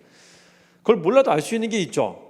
3주에 보면 대황제폐라고 되어 있잖아요. 황제라는 말을 쓴 걸 봐서는 대한제국식이잖아요. 1번, 2번, 3번은 대한제국 전이에요. 1번은 갑오 1차 때고 2번은 을미개혁 때고요. 3번은 갑오 2차 개혁 때를 말합니다. 사법권 독립시킨 거. 사법권 독립과 같은 말이 무슨 재판소 생겼다. 별도의 재판소가 생겼다는 게 사법권 독립이라 했었잖아요. 지방재판소, 고동재판소, 순회재판소 뭐라 하든 간에 지방관이 재판하는 게 아니라 별도의 재판소가 있다면 갑오 2차 때 말하는 겁니다. 자, 4번부터 수민원 설치한 건 뭐냐면요. 이전에 한능검에 나왔다가 되게 어려운 문제였었던 건데 미국이 하와이를 개척하는데요. 우리나라 대한제국 때 하와이를 처음 걔들이 뺐습니다. 뺐는데 하와이를 거대한 농장으로 만들어요. 농장으로 만들다 보니까 노동력이 필요했었는데 처음에는 싼 노동력으로 중국인들이 많이 갔었어요. 그 다음에는 이제 일본이 불렀었는데 일본인들이 노동조건 얘기하면서 제대로 대화해달라는 이제 허짓거리 하니까는 일본인 대안으로 찾은 게 한국인이었었단 말이에요. 그래서 이걸 맡았던 게 알렌 공사가 맡았었어요. 옛날에 그 광의원 담당했었던 의사 겸 선교사 있잖아요. 이 사람 나중에 공사가 됐단 말이야. 알렌 공사가 한국에 이민을 추진하게 되는데 이걸 왕한테 건의하는데 왕이 허락해줘갖고 국내부에 만든 이민기관으로 만든 게 수민원이라는 거예요. 이민기관으로 만든 게 1902년에 이민을 처음 갑니다. 출발이 1902년이고 미국 도착하니까 1903년이 됐어요. 그래서 1902년이라고도 하고 3년이라고도 합니다. 요거는 그 1902년에 만든 거예요. 이민국이야. 네, 그때 말로 하면 대한제국 국내부 산하에 만든 이민국입니다. 수민원이라는 게 옛날에 한능검에 한번 나왔다가 그때 완전 벼락치게 놀라게 했었던 문제였었습니다. 1902년에 국내부 산하에 만든 일종의 이민국입니다. 대한제국식이 맞죠. 답은 4번이고요. 자, 16번 한번 볼까요? 16번. 가나조야. 자, 두 번째 줄 재정고문 됐죠? 한일협정서 혹은 1차 한일협정 말하는 거죠. 1904년 8월에 있었던. 자, 나번해 볼까요? 통감이 추천하는 일본인이 한국 관리가 될 수 있다. 정미칠조약이죠. 1907년 7월에 있었던 77에 있었던 1907년 7월에 있었던. 자, 이 고문이 들어와서 한 게 화폐정리 사업이죠. 1905년에 메가다가 재정고문으로 들어와서 화폐정리 사업을 추진합니다. 1905년에 맞죠? 자, 러시아가 용암포를 점령한 것은 러일 전쟁의 배경이에요. 자, 러일 전쟁이 나타났었던 게 러시아는 만주로 철수하고 이익을 철수하고 이제 한반도를 일본한테 넘겨준 게 98년이었었는데요. 그래서 98년에 일본의 힘이 다시 강해졌단 말이에요. 근데 러시아가 한반도에 대한 욕심을 포기를 안 한 것 같아. 자꾸 보기에 자꾸 뭔가를 하더라는 거죠. 1898년에는 전형 도찰 시도했었고 1899년에는 마산 조찰 시도했었고요. 대부분 실패로 끝나지만 계속 한다는 거죠. 그리고 1903년에 결정적으로 일본을 자극한 게 뭐였었냐면요. 압록강의 작은 포구인데요. 용암포라는 포구를 러시아가 조차를 했단 말이죠. 야, 이거 애들 한반도도 포기할 생각이 없나 보다. 그래서 전쟁으로 가자. 미국하고 영국이 부추기고 있었고, 해봐 임마, 네가 이거 임마 해봐, 부추기고 있었고, 그래서 영미 1대 러시아稱呼는 프랑스입니다. 러프 동맹 간의 영차 세계대전이라고 돼요. 그래서 일본이 친구들이 도와주니까 그 힘을 가지고 한번 해볼 테야 하면서 했던 겁니다. 이게 러일 전쟁의 직접적인 배경이 돼요. 용암포 주차 사건이라는 게 1903년입니다. 자, 대한민국 군대 해산이 정미 7조에 규정돼 있었죠. 그 이면 각서에 들어가 있었어요. 군대도 해산한다고요. 행정권 박탈하고 군대도 해산합니다. 그러니까 1907년 7월에 정미 7조약이 체결되고요. 그 다음 달 8월 초에 군대 해산합니다. 자, 지금 맞죠? 그 다음에 일이니까 그거에 근거한 거니까. 자, 리을 보시면은 황제가 해외에 밀사파기한 것은 1907년 6월입니다. 이게 정미 7조약으로 이어지게 된 거죠. 정미 7조약의 배경입니다. 그거는. 자, 답은 1번입니다. 기억 디귿. 17번 한번 볼까요? 17번 2단계 때 똑같이 문제 냈었죠. 이게 2차 조선 교육령인데 2차 조선 교육령이 시행되는 기간의 일을 물어봤었잖아요. 이건 되게 쉽게 낸 건데 저는 30년대로 문제를 2번 냈었단 말이에요. 2차 교육령은 1차 교육령은 11년에 나타나고요. 2차 교육령은 22년에 나타납니다. 22년부터 38년까지 가요. 22년부터 38년까지. 이거 신화제도 문제 있어요. 38년에 3차 교육령이 새로 나오고요. 3차로 개정이 되고요. 그래서 22년부터 38년 사이의 일을 찾으라는 건데 요거는 뭐 너무 쉽게 나왔죠. 경성제국대학은 이런 거였었잖아요. 1차 교육령이 10년 되고요. 2차 교육령이 20년 된데 여기는 교육령에 이런 게 있었어요. 선생들한테 칼차게 했었습니다. 칼차고 제복 입고 수업하게 했었단 말이에요. 이런 폭력의 외양은 다 벗어버립니다. 그리고 여기는 한국인들 이제 고등교육을 시켜주겠다는 약속을 해요. 대학 설립 가능하다는 규정을 집어넣게 됩니다. 대학 가능하다는 것을. 자, 이것에 근거해서 나타난 게 뭐였었냐면요. 그럼 대학 우리가 만들게요. 밀립대 설립운동이 나타났다는 겁니다. 이게 23년이고요. 자, 이 운동이 거세니까 이걸 막으려 했었던 게 뭐였었냐면요. 관립대학을 만든 겁니다. 경성제대. 지금 서울대 기원이 되는 경성제대가 24년에 만들어진단 말이죠. 야, 만들었지? 하지마. 이제 못하게 한 겁니다. 그래서 이게 이어지는 일련의 사건이라는 걸 기억해 주시라고요. 다음은 3번이고요. 자, 이번에 사립학교 교령은 1908년에 있었던 겁니다. 정미 7조약 직후에 있었던 거예요. 정미 7조약 직후에. 자, 이번에 조선어가 선택 과목이 된 것은 3차 교육령을 말합니다. 2차 개정되고 나서 3차 때 선택 과목이 됩니다.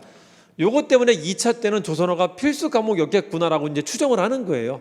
2차에 조선어가 필수 과목이라는 규정이 있는 게 아니라 추정을 하는 겁니다. 자, 4번에 소학교가 국민학교로 개칭된 것은 3차 교육령이 개정된 겁니다. 1941년의 얘기입니다. 자, 다음 3번입니다. 그 사료는 그거죠. 2주에 국어를 상용하는 자, 3주에 국어를 상용하지 않는 자. 그래서 일본어를 쓰는 사람과 일본어를 쓰지 않는 사람 둘로 나눠서 별학 체계를 유지하고 있었다는 거죠. 그러니까 일본인들을 위한 규정과 한국인을 위한 규정이 따로 있었다는 거지. 더 쉬운 건 5조죠. 6년. 4년 그러면 1차 교육령이고 6년 그러면 2차 교육령이잖아요. 그러니까 2차 교육령이라는 것은 쉽게 찾아낼 수 있었고요. 6년 가지고 된 거는 지문으로 내고 사료도 내고 몇 번 냈었습니다. 다음은 3번입니다. 18번 한번 볼까요? 다음 선언이 발표될 당시하고 나오죠. 이것도 신화제에 있습니다. 문제 폭격 스파르타도 문제 있어요. 이 사료가. 자, 대한민국 원년부터 군대를 만든 데서는데 못 만들고 있다가 이제 지금 만드는 겁니다. 대한민국 원년 정부가 공포한 군사조직법에 근거해서 이제는 만들 때가 됐다라고 하는 겁니다. 세 번째 줄에 대한민국 22년 이걸 봐도 알 수 있죠. 자, 1919년에 임시정부가 만들어집니다. 이게 1년이에요. 임시정부 1년. 20년이면 2년이고요.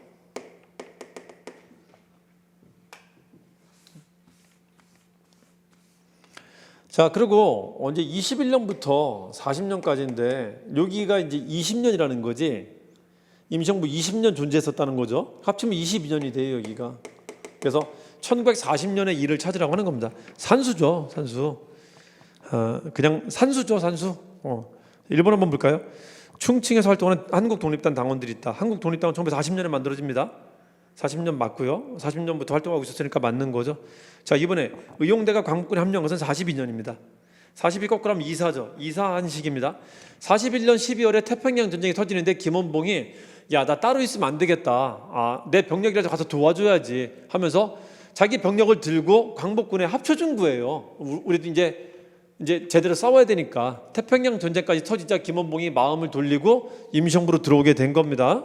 그게 42년입니다. 그래서 3번 봅시다. 건국강령은 너무 자주 나오죠. 41년이고요. 자, 4번에 주석제는 40년이고 부주석제는 44년에 처음 나옵니다. 42년에 김원봉이 들어오고요. 민혁당 세력이 들어오고요. 42년에 들어온 것은 물리적인 화합이었었다면은 44년은 이게 화학적으로 화합이 되는 겁니다. 이 민혁당 세력을 헌법상 존재로 인정을 해주려고요. 부주석제를 만든 거였었어요. 그러니까 42년은 이제 합쳐지는 거고 44년에는 그것을 화학적으로 합쳐주기 위해서 헌법상 부주석제라는 걸 굳이 만들면서 민혁당의 주석이었었던 김규식을 부주석으로 두고 김군은 주석으로 두면서 두 존재를 헌법상 조직으로 만들어 준 거예요. 그러니까 이 민혁당 세력들 이거를 헌법상으로 받아들여준 조처가 부주석제라고요. 44년에 42년 뒤에 있어야겠죠. 당연히 논리상. 그 답은 1번이죠. 1번. 19번 한번 볼까요? 19번 문제 폭격 스파르타에 있는 지문이죠. 신채호의 고대사 연구를 개선 발전시켰다. 신채호를 민족주의 사학자라고 하는데 우리나라 민족주의를 처음 연 사람들이 누구냐면요. 민족주의 사학자 1세대가 되게 빡신 사람이에요. 신채호의 독사실론이 처음으로 그 의견을 제시했던 거고요. 박은식의 한국통사는 민족주의 사학에 근거한 통사를 한번 쓴 겁니다. 통사. 이거는 이제 애통할 통자인데 주로 근대사지만 쓴 거는 고조선부터 씁니다. 앞에 살짝만 언급하긴 하지만요. 그래서 어쨌든 형식상 전체 역사예요. 그래서 민족주의에 입각한 전체 역사를 한번 쓴 겁니다. 15년, 08년인데 그러니까 민족주의 사학의 문을 열었다. 민족주의 사학은 처음 시행했다. 둘 다 처음 했다는 말을 써요. 그래서 자, 이 뒤를 잇는 2세대 사람들이 있어요. 민족주의 사학자들이. 이 사람들이 정문안이라고 해요. 정문안. 이분들의 활동도 의미가 있지만요. 이분들의 활동도 의미가 있어요. 이분들의 활동이 대표적인 게 뭐였었냐면은 1934년에 조선학 운동을 전개했단 말이에요. 이때 우리 학문적으로 실학이라는 개념이 나타나게 된 겁니다. 학문상 실학이라는 개념이. 실학이라는 용어는 예전에 정도전도 쓰고 최남선도 쓰고 그 전에 이미 사용을 했었지만은 실학이라는 게 우리 지금 배우는 것처럼 실학이라는 파트가 제목으로 나타나죠. 실학이라는 게 학문적 개념으로 자리 잡게 된 것은 이분들의 노력이었었어요. 이때가 정약용이 돌아가신 지 99주년을 기념해서 만든 거기 때문에 그분들이 읽었었던 학문을 하나의 개념으로 만든 거였었단 말이야. 그거를 근대적 학문 실학이라는 개념으로 만든 게 이분들이었었단 말이에요. 그 덕분에 우리가 배우고 있는 거예요. 더 심화시켜 나가고 더 발전시켜 나간 겁니다. 그 논리를. 자, 이때는 박은식은 돌아가셔갖고 존재 안 하시고요. 박은식은 25년에 돌아가십니다. 신채호는 28년에 잡혀갖고 감옥에 계세요. 그러니까 신채호, 박은식은 요 조선학 운동에 참여할 수가 없다고 2세대 간 겁니다. 특히 정인보, 안재홍 같은 사람은 신채호의 영향을 되게 많이 받아요. 조선사 연구, 조선 상고사 감, 신채호의 영향을 받은 책입니다. 자, 그 말 다 써놨죠. 신채호 고대사 연구를 개선 발전시켰다. 두 번째, 조선 상고사 감이라는 단행물 접근했다. 그 감은 홍씨죠. 안재홍, 홍씨란 말이에요. 홍씨. 상고사 감, 안재홍 말합니다. 자, 네 번째로 보시면은 민족주의자들이 해방이 되면서 신민족주의라는 개념을 얘기하게 돼요. 민족주의는 모든 역사를 나를 중심으로 봐야 된다는 건데 이 민족주의가 과할 때는 약간 국수주의라는 게 될 수도 있거든요. 그래서 해방되고 난 뒤 우리 해방된 게 연합국의 도움을 받았잖아요. 그래서 폐쇄적인 민족주의가 아니라 이제는 열린 민족주의를 가져라는 분위기가 막 솟구쳤단 말이야. 그때는 우리가 미국 도움을 받으면서 해방되고 난 뒤에는요. 그래서 새로운 민족주의를 주장한 게 열린 민족주의, 신민족주의라고 해요. 그걸 제창한 사람이 안재홍입니다. 요 2세대 인물 중에 안재홍이 주장을 한 겁니다. 그게 주로 해방 즈음에 나타나요. 그거는 일제 강점기 때는 민족주의가 인기가 많았었고 해방 즈음에는 야 그건 옛날 거는 좀 구식이다. 우리 좀 바꾸자. 열린 민족주의로 가자라는 게 신민족주의입니다.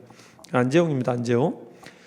자, 1번에 봅시다. 한국민주당은요 개념이 이래요. 보수 대결집을 포방하면서 해방 직후에 한 달 만에 만든 정당이에요.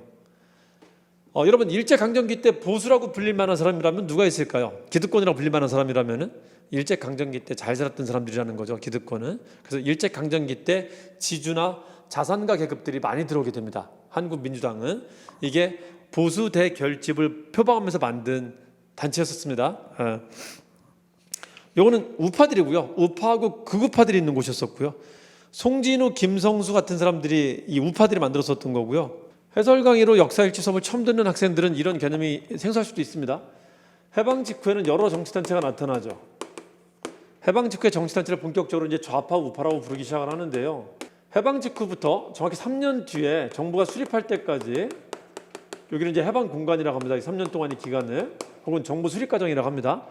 중도파가 소멸되는 과정이에요. 좌파는 당연히 소멸되고요. 그래서 극우파만 남게 되는 과정입니다. 그래서 북한은 극좌파만 남게 되고요. 남한은 극우파만 남게 됨으로써 한반도는 거의 다른 민족 같은 존재가 돼요. 여기는 극좌만 남게 되고 극우만 남게 되는데, 중국에서 활동했었던 독립운동가들은 들어와서 다 괴멸당합니다.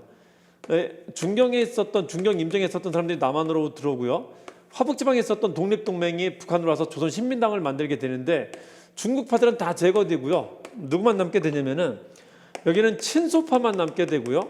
여기는 친미파만 남게 돼요. 자, 이런 상황이 되자 일제강점기 때 친일파가 완벽하게 친미파로 갈아타게 됩니다. 요들만 살아남게 됩니다. 요 사이에서 이들이 갈라서고 있는 모습을 보면서 이들을 화해시키려고 노력했던 사람들을 뭐라고 하냐면은 중도파라고 하는데요. 중도 좌파, 중도 우파라고 합니다. 중도 좌파 중에 제일 잘 나오는 사람이 여운형이잖아요. 백남은 같은 사람도 있습니다. 백남은 원래 학자였었는데 해방 이후에는 정치인이 됩니다. 여긴 누가 있냐면요, 이게 안재홍하고 김규식이 있어요.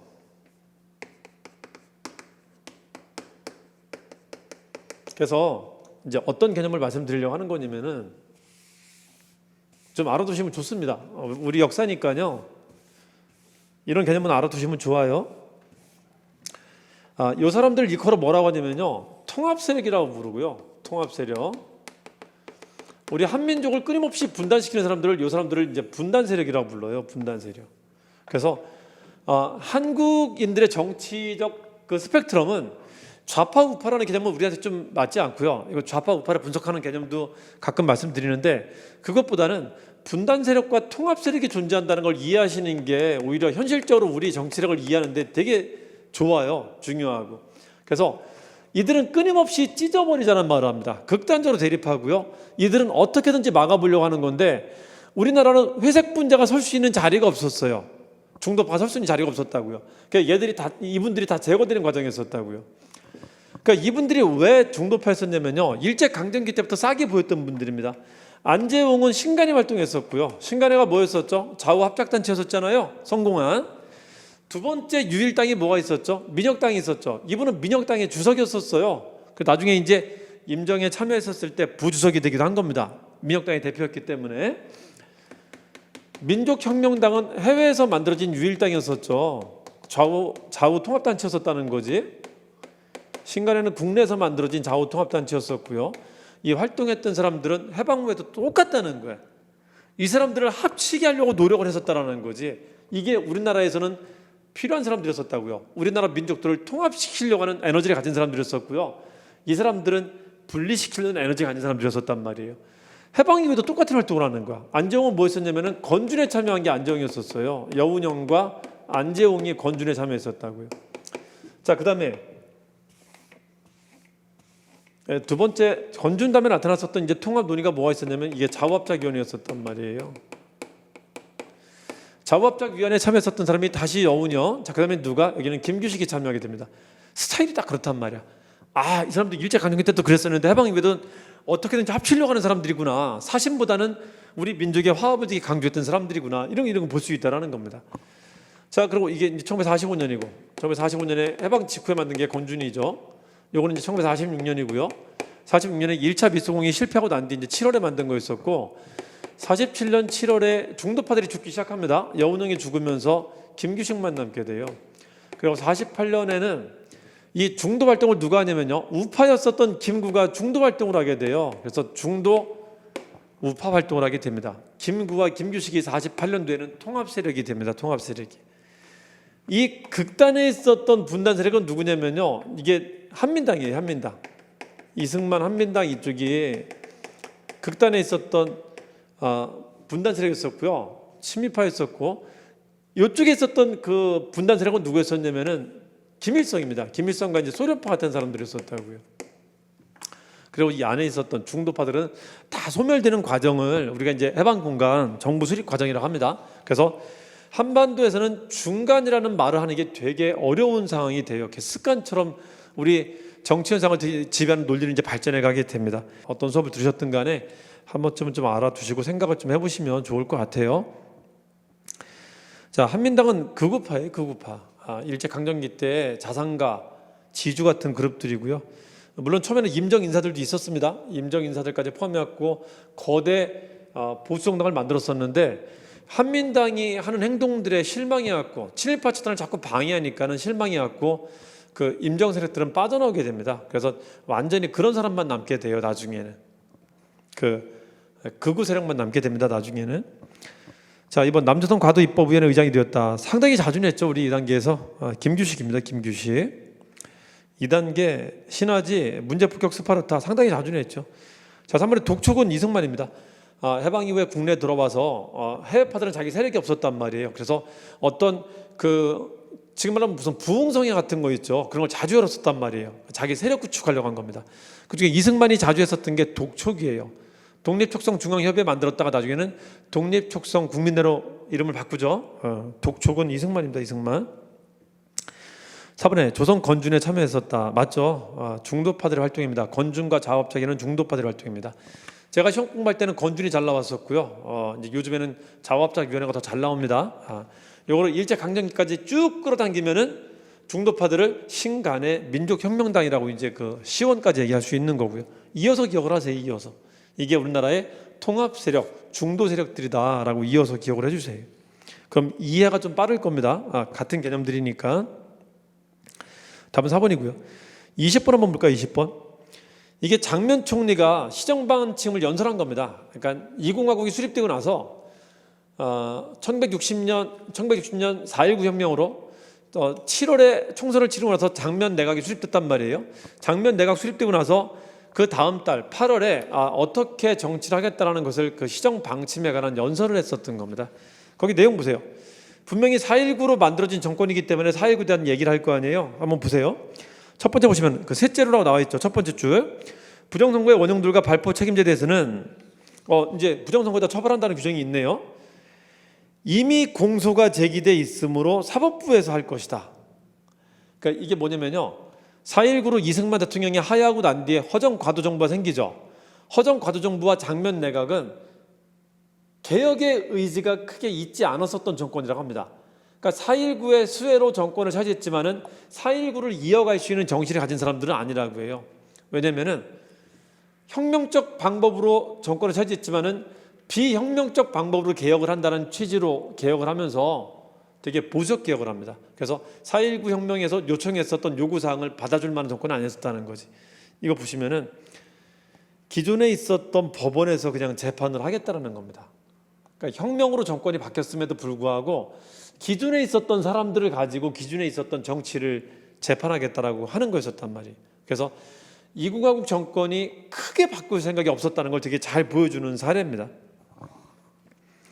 장면 정권도 4.19 혁명에서 요구하는 요청사항을 크게 바꿀 생각은 없었다는 걸 잘 보여주는 사례입니다. 여섯째 볼까요? 여섯째 두 번째 줄 한번 보세요. 점차적 감군을 주장해서 감군은 군대를 줄인다는 겁니다. 감군을 주장하여 온 우리 당의 정책을 실현하고자. 이게 5.16의 배경이 됩니다. 전쟁으로 과대하게 확장됐었던 군대가 이게 과대 확장되니까는 이제 인사적체가 생겼단 말이에요. 인사적체에 대해서 불만도 많이 생기고 있었는데 경제 발전한다고 군대를 줄인다고 하니까는 군대 내에 불만 세력이 있었다는 걸 알고 있었단 말이에요. 이게 소문이 벌써 났었어요. 장면도 들었었습니다. 군사 반란의 움직임이 있었던 걸 들었었는데 대응을 못한 거예요. 정작 군사 반란이 터지니까는 장면이 천주기인이거든요. 그 대학로 해화동에 있었던 수녀원에 들어가고 수녀원에 숨어 있었단 말이야. 국군 통수권자가 최고 지휘자가 숨어 있었단 말이에요. 이 군인들의 타겟이 나구나 싶어갖고 이제 자기는 살겠다고 숨었던 겁니다. 당시 정치인들의 책임감이 이렇게 높지 않았었단 말이에요. 군인들이 정변 일으켰을 때 도망갔었단 말이지. 그래서 그 그 뭐라고 하죠? 그 가장 중요한 그 긴급한 타임 그거 있잖아요. 그걸 뭐라고 하지? 그걸 대응을 못했었단 말이에요. 그래서 군인들한테 정권이 넘어가게 됩니다. 그래서 박정희 정권 18년과 전두환 때 7, 8년까지 해갖고 한 25, 6년을 군인들에 의해서 이제 통치가 이루어지게 됩니다. 자, 이공화국 때를 말하는 겁니다. 이공화국 때. 그 감군이라는 것은 이게 5.16 군사정변의 배경이 됐다는 걸 잘 기억해 두시고요. 1번 부터 화폐개혁은 2번 있었어요. 이승만 때 한 번, 박정희 때 한 번 있었습니다. 이승만 때는 원을 환으로 바꿨었어요. 일제강점기 때 몇 원 원이라고 썼었는데 이승만은 환으로 바꿔갖고 그때는 단위가 환 이렇게 했었습니다. 박정희 때는 다시 환을 원으로 바꿉니다. 박정희 때는 대통령이 되기 전에 군사정부 시절 때 했던 겁니다. 5.16 군사정변 일으키고 나서 이 군인들이 돈이 없으니까요. 돈을 모아야 되는데 돈을 모으는 방법 중에 하나로 이제 화폐개혁을 했었단 말이에요. 62년에. 그때 환이란 단위를 원으로 바꾸면서 우리 지금도 원을 쓰고 있는 겁니다. 혹시 주변에 그 어르신들 분 중에 아니면 주변에 친구들 중에 너 얼마 있어 임마 나 5만 원 있는데 이런 사람 없죠? 환이란 단위 안 씁니다. 지금은 이게 박정희 때부터 안 쓰기 시작을 한 겁니다. 지금은 원이란 단위 쓰고 있죠. 그게 박정희 5.16 군사정변 직후에 62년에 있었던 겁니다. 사상계는 일공화국 때 있었던 대표적인 사상 잡지였었어요. 진보적인 사상 잡지였었습니다. 당시 지식인들의 그 사상을 대변하는 책이었습니다. 일공화국 때 53년에 만들어집니다. 53년에. 자, 그랬다가 1970년 때 박정희 정권 때 김지하라는 시인이 있죠. 국가의 오적이라는 시를 씁니다. 이게 을사오적에 이제 빗대어 쓴 건데 나라를 말아먹는 5개 적들에 대한 이야기를 시를 씁니다. 이 시를 쓴 것을 이 사상계에서 글을 거기다 실게 되는데 이 시를 핑계로 이 사상계가 폐간됩니다. 강제 폐간돼요. 등록 말소가 됩니다. 70년에. 그걸 오적 필화 사건이라고 해요. 굉장히 유명한 사건이었었는데 시험에는 자주 나오진 않았습니다. 지식인들이 그나마 자기들의 정보를 얻고 지식인들이 뭔가 소통할 수 있는 유일한 창구였었는데 그것마저 막힌 겁니다. 그때 그것마저 1970년에 없어집니다. 창간은 53년에 창간합니다. 일공화국 때 53년. 주민등록증 발급은 저기예요. 김신주 무장공비 사건이 있었을 때 전체주의 체제로 가면서 국민들을 하나하나 다 감시하겠다는 체제를 만든 게 호패법 같은 걸 만든 겁니다. 우리 조선 초기 때 호패법 만든 건 누구였었죠? 통제하는 군주였었죠. 태종하고 세조가 만들잖아요. 가장 대표적인 통제제도입니다. 사람들의 신원을 국가 확인하는 것은. 주민등록증이 그때 만들어집니다. 68년의 위기라고 하죠. 그때 처음 발급됩니다. 박정희 때고요. 4번에 경제개발 5개년 계획이 20대 수립이 돼요. 20대 수립되고 국무회의까지 통과하는데 1961년 4월에 국무회의까지 통과합니다. 근데 5월에 바로 다음 달에 군사정변 터지면서 실행이 안 됐던 겁니다. 그러니까 국무회의까지 통과했기 때문에 실행할 수 있었는데 바로 다음 달에 4월에 통과되고 5월에 군사정변 터지면서 못했던 거예요. 그러니까 할 생각은 있었는데 게을러갖고 안 한 게 아니라 군사정변에서 중단됐던 거고 군사정변이 61년에 터지고요. 그 바로 다음해인 62년에 이제 그 군사 정권 세력들에 의해서 이제 처음 추진된 겁니다. 그래서 61년에 있었습니다. 61년에 한미 경제협정이 체결되는데 한미 경제협정 미국 경제인들을 우리나라 외교관급으로 대우해 준다는 규정을 뒀었던 거예요. 그래서 미국 기업인들이 오면은 그 사람들은 치해복권의 특혜를 누립니다. 그러니까 그 사람들이 한국 경제를 지휘해 주겠다는 건데 그 사람들 한미 경제협정의 지휘에 따라 갖고 이제 시도했었던 게 경제개발 5개년 계획이었었습니다. 61년 2월에 한미 경제협정 체결되고요. 4월에 국무회의를 통과하고요. 근데 5월에 5.16 군사정변이 터진 겁니다. 그리고 62년에 이제 그 군사정권이 실행을 한 거예요. 군사정권이. 경제개발 5년 계획 수립은 61년 20 때도 있었다. 그리고 실제 실행했다. 시작했다라면 누구 때다? 그건 박정희 때만 쓰는 거고요. 답은 4번입니다. 자, 여기까지 해서 20문제 설명을 마치도록 할게요. 들으시면 아시겠지만은 대충 이 흘러가는 흐름을 인과관계를 잘 파악하시면은 생각보다 공부량을 좀 많이 줄일 수 있다는 걸 좀 아실 수 있을 겁니다. 그리고 인과관계 없이 단어 공부하면은 이게 자꾸 잊어먹어요. 장기 기억으로 가지 않습니다. 그래서 어떤 사건이 있으면은 그 사건의 배경과 그 사건의 결과라는 것을 스스로도 자꾸 카테고리를 만들어 보세요. 카테고리를 만들었고 이미지화 시키면은 이 이미지는 장기 저장이 됩니다. 장기 기억이 돼요. 그래서 공부를 좀 잘하는 방법이 됩니다. 공부할 때는 단기 기억은 필요가 없고요. 장기 기억량을 많이 늘려야 되는데 장기 기억은 절대 잊어먹지 않으니까요. 장기 기억을 늘리는 방법이 이미지화 시키는 겁니다. 이미지화. 그 이미지화 시키는 것을 제가 수업 때 많이 강조하죠. 그 작업을 잘해 주시면요. 여러분들이 암기해야 된다 생각하는 그 암기 양들을 한 10분의 10에서 10분의 1로 줄일 수 있어요. 절반도 아니고요. 10분의 1로 줄일 수 있습니다. 그건 여러분들도 스스로 습관을 들여야 돼요. 연표 같은 거 만들고 도식 같은 거 만들고 비교표 같은 거 만드는 것을 습관을 좀 자주 들여야 됩니다. 그러면은 암기량을 정말 많이 줄일 수 있어요. 그리고 이때 암기는 장기 기억이 됩니다. 잊어먹지 않는 기억이. 자, 수고하셨습니다.